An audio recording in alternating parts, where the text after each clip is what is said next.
Today I'll be reviewing the Hiby R6. Starting off with the build quality, the overall design of the product is nice. I like the rounded corners and slight rise to the corners around the connections at the top and bottom. Has a better feel in the hand compared to the Fiio players as well. Nice large buttons on the side make it easy to feel. The power button lights up when it is on. You can change what the light does in the settings. The included silicone case feels thin, but I like the feel in the hand compared to the plastic one on the Fiio. I like how all the connections are at the top and charging is on the bottom. When you put it in the pocket, you don't have to put it upside down. I find the player very responsive. I had no apps crash on me, but when I try to play YouTube video through the Chrome browser, it did freeze and will not play. When using Bluetooth, it is not as loud compared to the Fiio products. I had to turn it up to 70 and then turn up the device volume to a decent level. When using the line out, it does not put out full volume. The volume on the player affects it, where the Fiio products give you an option to use the volume control on the player.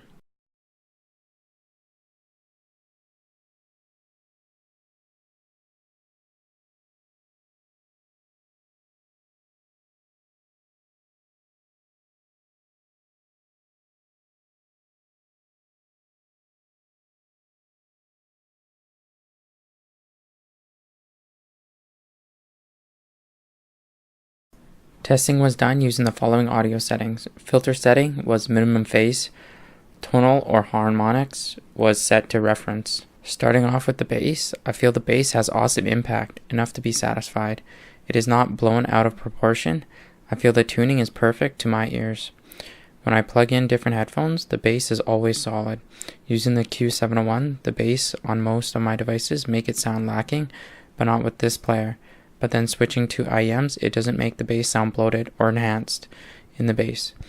Bass is consistent in different headphones and IEMs I used. Moving on to the mids, the vocals are not lost in the mix.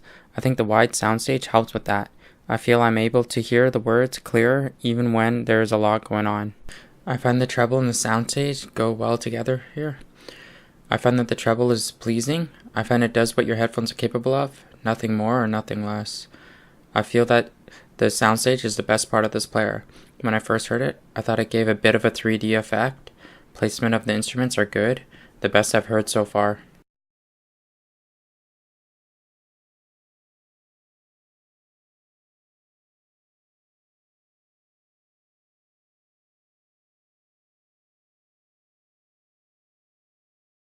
Comparing the X5 Gen 3 to the Hiby R6, they are both similar in price. The X5 has more of a bassier sound than the R6, but not by much. Overall, the sound quality is very close. I think it comes down to the usability of the player. The Hiby Music app has MSCB that is fully usable, where the Fiio Music player has Viper FX in the app but locked down by the paywall. They both have their pros and cons. Two major ones are the X5 has 2 SD card slots allowing you to carry more music, where the Hiby R6 only has 1. But on the other side, the R6 has 3 GB internal RAM, making it feel on par with the smartphone responsiveness.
Comparing the 3.5mm on both the X7 Gen 2 and the Hiby R6.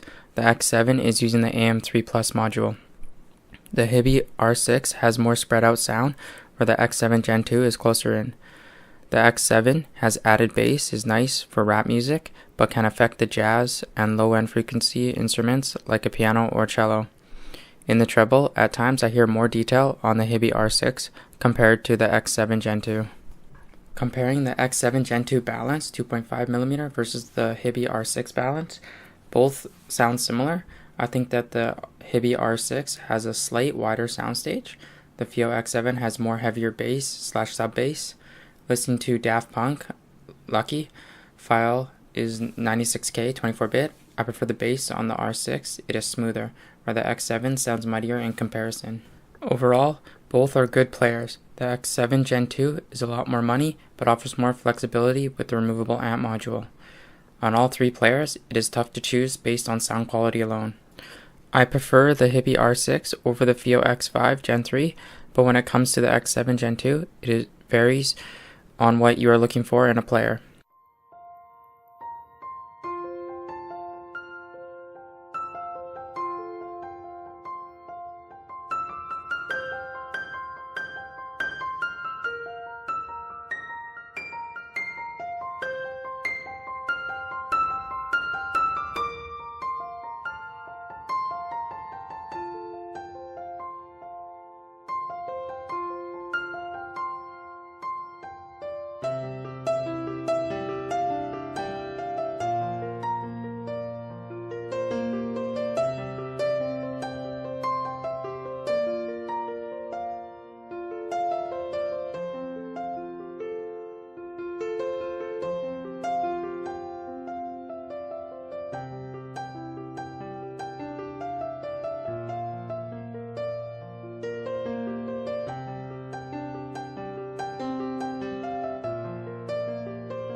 In conclusion, I highly recommend this player. I wish all players could have 3 GB of RAM.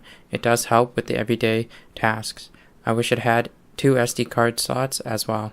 I do find myself missing some music on my card that is on other cards. Moving on to the battery life, it is above average. I used it at work for 8 hours using Bluetooth, and it had over a third battery life left, if not more. I hope you found this review informative. Thank you for watching. Please like, subscribe, leave a comment letting me know what your thoughts are.